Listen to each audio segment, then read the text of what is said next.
اور اللہ نے بنی اسرائیل سے اقرار لیا تھا اور ان میں ہم نے 12 سردار مقرر کیے تھے،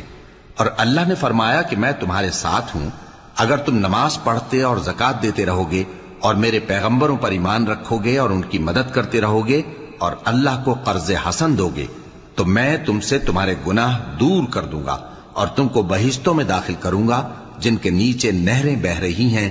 پھر جس نے اس کے بعد تم میں سے کفر کیا تو وہ سیدھے رستے سے بھٹک گیا۔ پس ان لوگوں کے عہد توڑ دینے کے سبب ہم نے ان پر لعنت کی اور ان کے دلوں کو سخت کر دیا۔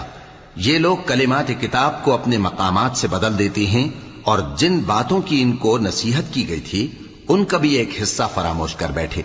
اور تھوڑے آدمیوں کے سوا ہمیشہ تم ان کی ایک نہ ایک خیانت کی خبر پاتے رہتے ہو، سو انہیں معاف رکھو اور ان سے درگزر کرو۔ اللہ احسان کرنے والوں کو دوست رکھتا ہے۔